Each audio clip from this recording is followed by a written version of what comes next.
Assalamu alaikum students. So this lecture pertains to the very important concept of how ECF volume is regulated. It is highly advised that this is read right after I discuss the sodium handling of the nephron, because the main theme here is sodium, as I discussed in that lecture. Okay, so a bit of overview from what we have had discussed under the sodium handling of the nephron. We talked about why ECF volume and osmolarity is important. Very briefly, ECF volume is to do with directly blood pressure, and hence there is no need to discuss. You already know how important blood pressure is. As far as osmolarity is concerned, osmolarity affects the cell volume a lot, and hence increase in cell volume or decrease in cell volume, you can imagine, plays a very pivotal role. Hence, osmolarity and volume both control two very key points, two very key components of homeostasis, blood pressure and cell volume, and hence that's why they're important. And again, I repeat here what I mentioned under sodium and water in the respective regulations of these two things. I mentioned that sodium is the main handle that kidney uses to control ECF volume mainly. Okay, this is like the main handle. Of course, it has the option of also regulating water component when ECF volume goes up and down, but mainly it's sodium. Plus, you may in brackets in your mind you mention water as well. As far as osmolarity is concerned, mainly it's water balance, and we've discussed this at length.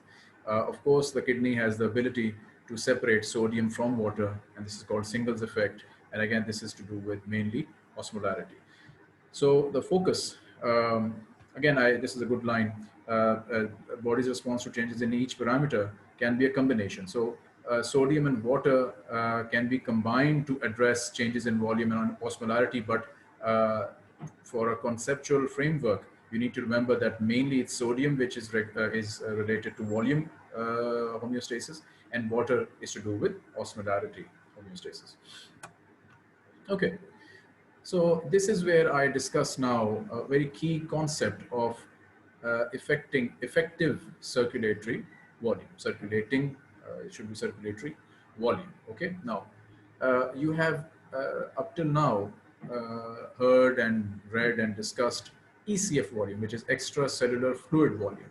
Now, as the name indicates, ECF volume itself basically encapsulates whatever volume of fluid is outside the cell, including the interstitium and the vascular compartment, right?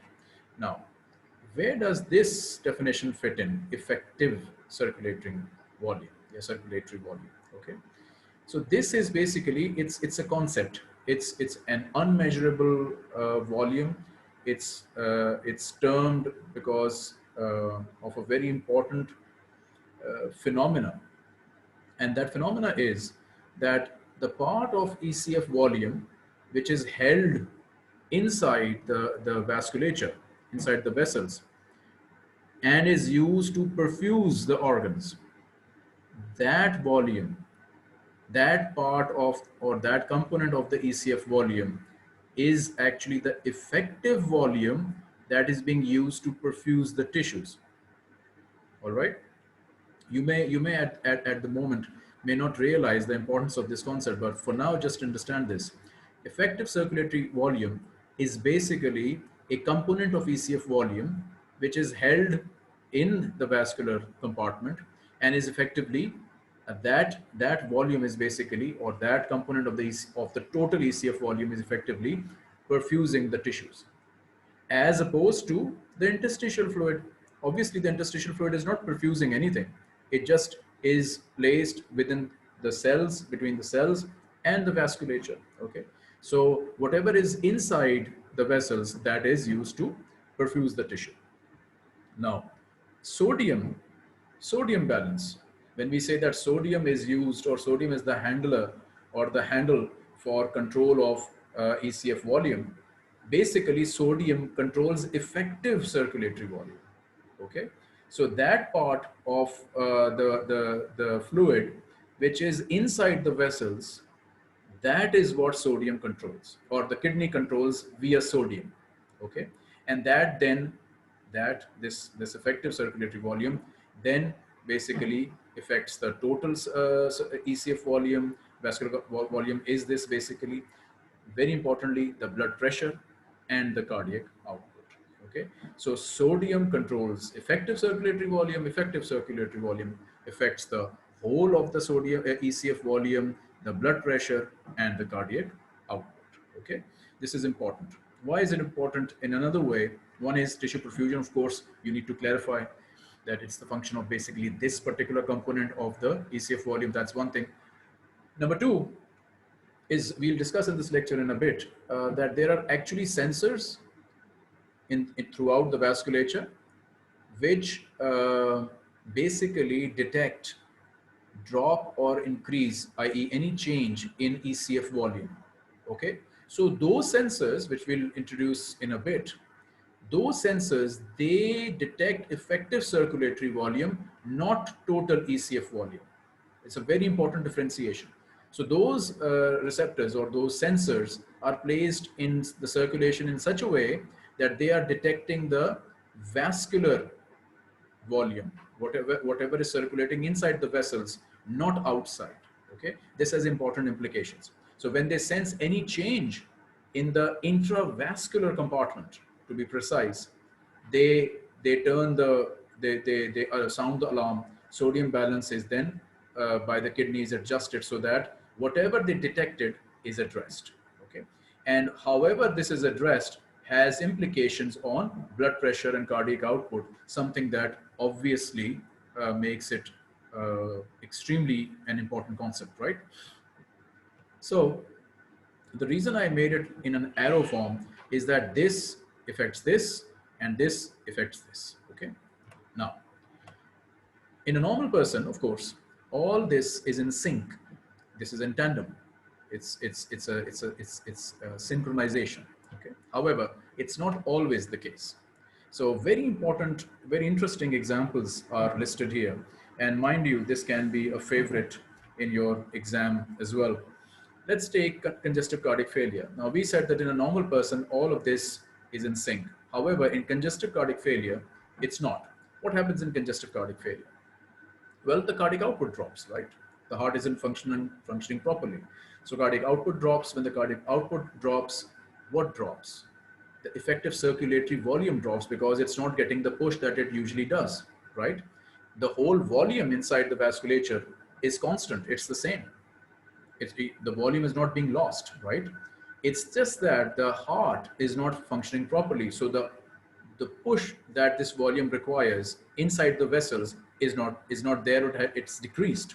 When this is decreased, and this being the perfusion, quote unquote, perfusion pressure or perfusion volume, the amount of the fluid that of the blood that goes in is going into the kidneys, that drops, right?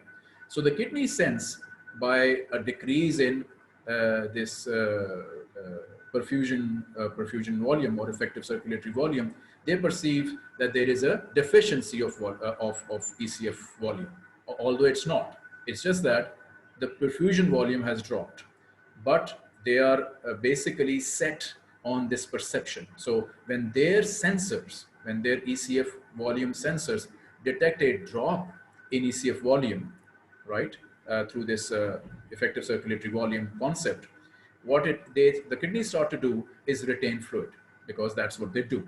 They retain fluid whenever there is a drop in blood flow to the kidneys. We have done this. We've already discussed this. So in the setting of an already congestive setting, so there is already congestion, there is edema both in the lungs and in the periphery because the heart is not doing its job. Now the kidney starts to retain fluid, increasing this congestion. So this is where this concept, these three things, they go out of sync, okay? Because total ECF volume is actually all right. It's the effective circulatory volume that is not enough for renal perfusion, which kidney then senses, as I just said, into a decrease in perfusion volume And then you have the kidney's habit is to retain fluid, and when it retains fluids, it retains sodium. With sodium, there is also water, and the ECF's volume starts going up in an already normal to overloaded ECF volume, and the congestion of the congestive cardiac failure increases. Okay, this is concept number one, condition number one, where these three they are not in sync. And then you have advanced hepatic cirrhosis. Cirrhosis is a condition which you'll discuss in GIT very briefly. There is basically damage to the liver architecture. Okay, it can be due to chronic alcoholism, uncontrolled or untreated chronic hepatitis, or any other inflammatory condition of the liver. Okay, basically what happens. What happens is, you must have heard the word ascites. Ascites is abnormal collection of fluid inside the abdomen. It happens in hepatic cirrhosis because all that blood which is returning from the lower limbs and from the GIT via the liver to the inferior vena cava, to the heart, this blood return is hampered by the abnormal architecture of the liver, which is now different than a healthy liver. A healthy liver facilitates this return. However, a cirrhotic liver does not. Okay, so uh, this whole collection of fluid inside the abdomen, called ascites, is basically ECF volume. It counts in the extracellular compartment bit. So you actually have an increased extracellular volume. You also have increased fluid in the blood because of compression of vessels in the cirrhotic liver. So both extracellular, interstitial, and vascular compartments enlarge in hepatic cirrhosis. Um, and then you, in addition, if this is not enough, in addition, you have increased AV fistulas in the periphery, in the vasculature, which, as you know, cause bypass of arterial blood directly into the veins, okay, bypassing the tissues. So the tissues are not given blood. It's basically the blood bypasses before that directly into the veins. This leads to increased cardiac output because, of course, when the tissue is not being perfused, it becomes it gives out a distress signal that the blood is not coming into it. The signal is of ischemia. This results in increased cardiac output. So both features, the main two problematic features of advanced hepatic cirrhosis, is in enlargement of the extracellular volume, okay, along with increase in cardiac output. Both of these basically in the setting of decreased tissue perfusion. So this circulatory volume basically is decreased because of these two components. And again, as you know, if you decrease the effective circulatory volume to kidneys, kidney will again accumulate fluid. So in this setting, again, kidney basically does that. Well, it is the appropriate response in the appropriate setting, but this is not the appropriate setting, and hence it's not the appropriate response. So retention of fluid by the kidneys in this situation adds to the volume accumulation, adds to the ascites, it adds to the vascular compartment increase, and it adds to the woes of the increased cardiac output because of the AV shunts. So all that basically is also it's linked to the desyncing of circulatory volume from the appropriate vascular and sodium responses. Finally, as you may remember, neurogenic shock and anaphylactic shock from circulation in first year curriculum. What happens in neurogenic? What's common between neurogenic and anaphylactic shock? Basically, there's massive vasodilation in both of these shocks, right? So there is no change in the intravascular, the ECF volume. There is no change in ECF volume, as opposed to in hypovolemic shock, you have a decrease in ECF volume, right? But not in these shocks. What happens is, this is constant. However, the massive vasodilation causes a drop in pressure, drop in blood pressure, which leads to shock. Now, in this also, when you vasodilate the whole vasculature to such an extent that the pressure drops, of course, when the pressure drops, the perfusion drops. When the perfusion drops, again, the kidney will have a problem, and it will, when as soon as it drops, the perfusion pressure to the kidneys drop, it will start to retain fluid, and hence through of course sodium retaining sodium and water. And again, you have, in this situation, you will have an inappropriate response by the kidney to increase ECF volume, and hence the sink is out. These are important things from the exam perspective. So in this slide, there are two very key things that needs to be very clear in your mind as to how sorry, let me just summarize. Kidney basically controls the ECF volume mainly by controlling sodium. All right.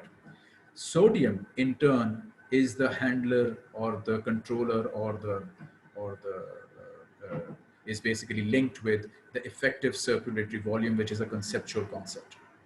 And this effective circulatory volume is the volume inside the vasculature which is in touch with the ECF volume sensors of the vasculature.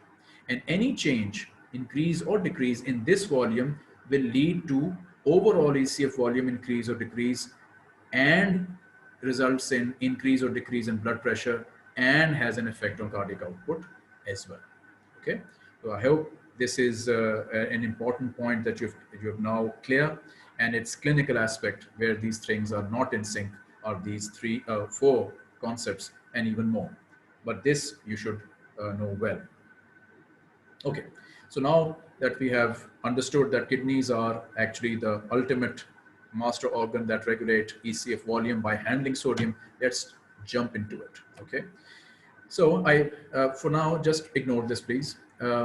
Just concentrate on this one. So I mentioned sensors, and these are the sensors. There are low pressure sensors in cardiac atria, pulmonary vasculature.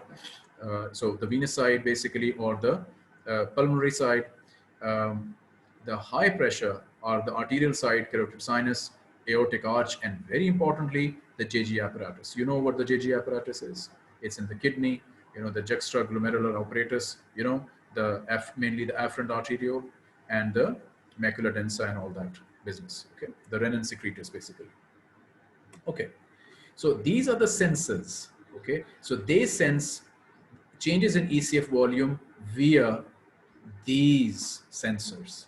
When they get activated or deactivated, what are the signals and responses that eventually lead to correction of what they have sensed? So, for example, they have sensed increased ECF volume. Okay, they have sensed it. Now, how would this transform into a signal, and what will be the appropriate response? You would expect the response should be an appropriate decrease in ECF volume, right? And vice versa.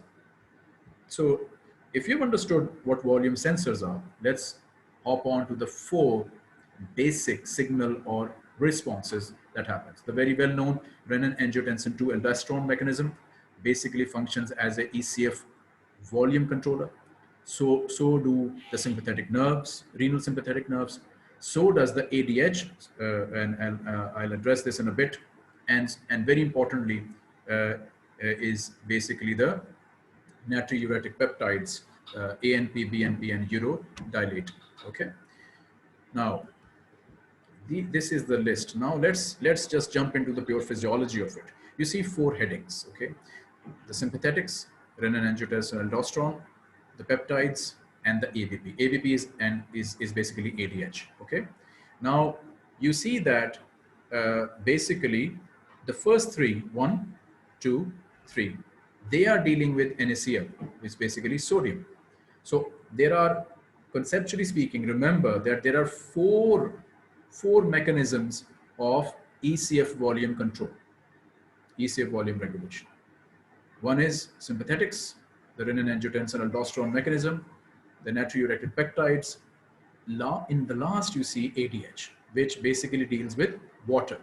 The first three deal with sodium. This is how you remember it for an SEQ attempt. Okay, so now let's discuss it one bit at a time. What do renal sympathetics do, and how do they control this ECF volume? The summary line is their increased activity leads to decreased sodium chloride excretion. Now, How does it do that? Renal sympathetics, when they get turned on, okay, they decrease GFR. How do they decrease GFR? They constrict both afferent and efferent arteriole, but note that they constrict afferent more. And you know from your knowledge of GFR that if you basically constrict the feeder, which is the afferent arteriole, obviously the amount of fluid, the renal blood flow and the plasma flow, which is coming into the glomerulus, this will decrease. When you decrease that, you obviously decrease GFR, okay? Decrease in GFR decreases the amount of filtrate that is formed, decreases the amount of sodium chloride that is filtered, right? So that fluid, when it reaches the DCT, the macula densa sense it and eventually raise the renin secretion. You know this already, so I'm just summarizing it. So this is how it basically increase renin. And increase in renin basically, what does it do? It eventually stimulates angiotensin 2, which then stimulates aldosterone. So from this point, you can read it, you can mention it here under the sympathetics, and the detailed description comes here. Fine. And lastly, just to wrap up sympathetics, the sympathetic nerves are not just concentrated on the afferent and efferents, they also supply the nephron, the long tubule, along its path. So they directly also increase sodium reabsorption when they are activated.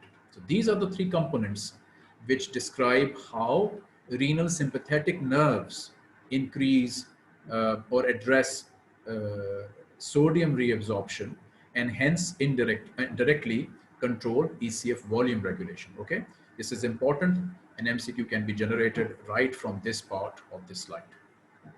Number two, you have done this. We have done this over and over again. I'll just summarize. You know what renin and angiotensin and angiotensin and angiotensin 2 mean. You know what aldosterone does. The tagline here is increased secretion of renin, which ultimately then triggers the production of angiotensin 2, and then aldosterone basically overall decreases the sodium chloride excretion. Okay, so in this tagline, it's similar to what sympathetics do, right? This should be very, very familiar to you by now. Increased renin eventually leads to increased angiotensin 2, which stimulates sodium reabsorption along the nephron. This maybe is a point that maybe was not mentioned enough, so I'll mention it here again. Angiotensin 2, you know, is a powerful vasoconstrictor. Generally speaking, it triggers ADH secretion, okay? It stimulates aldosterone, and then aldosterone does its business of sodium reabsorption.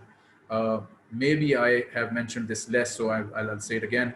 Angiotensin 2 also directly stimulates sodium reabsorption along the various parts of the nephron. Okay, so through the thick ascending limb, it stimulates that bit. It also affects the DCT and the PCT. Okay, so this bit should be remembered here. So this is also a way of manipulating sodium and managing sodium so that volume is controlled. Okay. The third point is the peptides ANP, BNP, and urodilatin. This is easier to remember in the sense that whatever you have read under these two headings, this is exactly the opposite. Okay. So basically, these two scenarios have been discussed in a situation where ECF volume has decreased. It's gone down. When ECF volume decreases, the sympathetics are turned on, and so is the renin, angiotensin, aldosterone mechanism, right? There's another way of remembering this. This is that.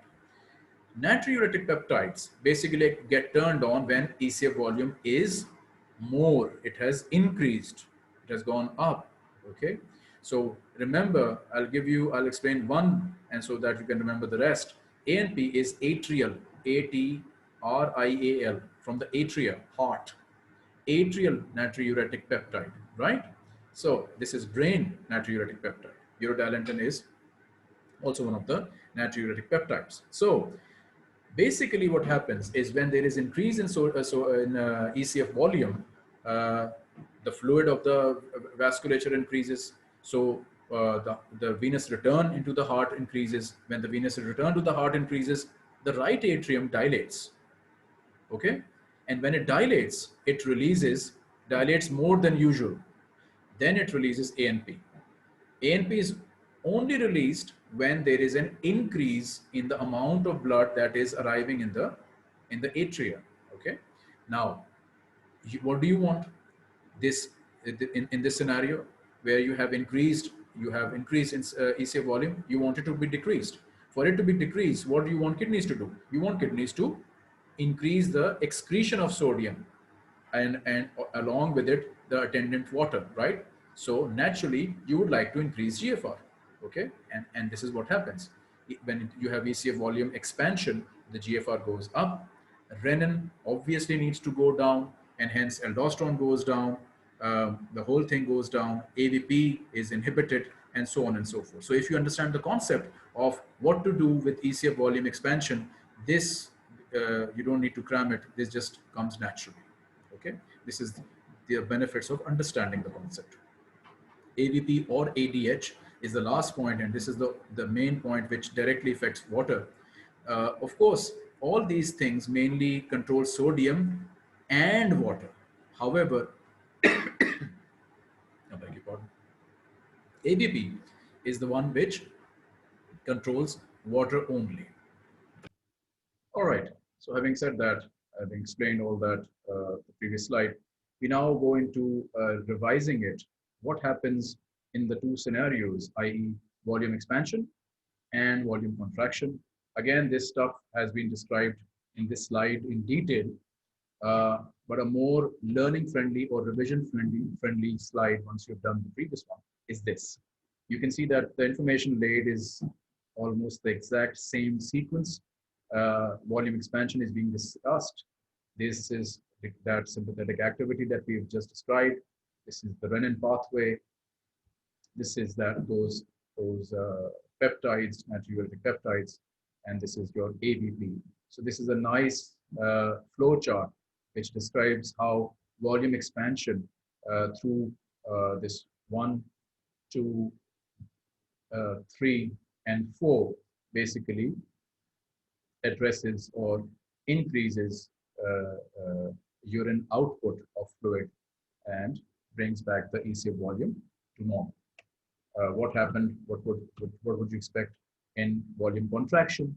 It's the opposite of all these scenarios. Again, this is very user friendly. If you get a question in your exam, in your professional exams, you can always make this flow chart and do a little scribbling here just to explain the bits here and nicely label it like this. So you have to just recreate that table that we did, basically this one. The scribbles will come from this and the detail of what I've verbally said, but you can make these flow charts to augment your explanation. Remember, examiners are looking for clarity of the concept, and this is one of the best ways of showing to the examiner in limited time that you are absolutely clear in your concept. It also helps you in the recall while doing the viva. So this is a winner basically in all sorts of learning, the flowchart. Okay, the last point is some clinical stuff. Diseases. There are two diseases of the adrenal gland, basically a hypo condition and a hyper condition. The main culprit or the focus is aldosterone, hypoaldosteronism, and hyperaldosteronism. Remember that you will also be covering this in your endocrinology classes. However, perhaps the aldosterone bit of these disorders may not get mentioned enough in those classes, so it's important that you study it right here. Okay, Addison's and Cohn's diseases basically are bigger diseases of the adrenal gland where there is a hypo adrenal situation going on, or hyper adrenal situation which is going on. The components of aldosterone is a feature, is a sub feature, is part of the feature of these big diseases, and hence we will only concentrate on the hypoaldosteronism of Addison's and hyperaldosteronism of Cohn's. Okay. Now, in the hypoaldosteronism, the aldosterone is obviously decreased due to a problem in the aldosterone secreting cells of adrenal gland. So naturally, all you now have to do is just recall what aldosterone does. And now to explain Edison's in this scenario, all you need to do is just decrease what you know about the functions of aldosterone. Okay, so there is decreased reabsorption of sodium chloride, right? It's a no-brainer because it is lost in urine because you need aldosterone to reabsorb, if you remember, right? And since it's the urinary NSA loss exceeds the ingestion of sodium chloride, there's a negative sodium balance. Okay, and you know this, that sodium is the controller of effective circulatory volume. So obviously the effective circulatory volume would will ensue, and we know that this effective circulatory volume is the trigger for all your ECF volume sensors, right? So the sympathetics will be turned on, and so will the renin-angiotensin ABP. All of, excuse me, all of this gets turned on because the sensors have picked up that there is ECF. It's a effective circulatory volume contraction going on. Okay, so it's just a very nice revision of what we have just discussed. Okay, what are the clinical features? Obviously, there will be hyponatremia, and because of that hyponatremia, you will have basically hypotension. The blood pressure will be low. Okay, hypovolemia is natural. Is of course hyperkalemia is increase in potassium, and you know that when aldosterone is working, in this case it's not, but when it is working, it reabsorbs sodium on the principal cell and secretes each time it reabsorbs the sodium, it secretes indirectly secretes potassium. So if this is not happening at all, the body starts to retain its potassium. That leads to hyperkalemia. And metabolic acidosis, I have discussed this in detail, okay, that there are these metabolic conditions related to aldosterone, which lead to metabolic acidosis. You are directed to look up my lectures on metabolic acidosis. Okay. Hyper, and so the second condition, this is Edison's. The hyper condition is where you have increased aldosterone secretion. Of course, you just need to know this.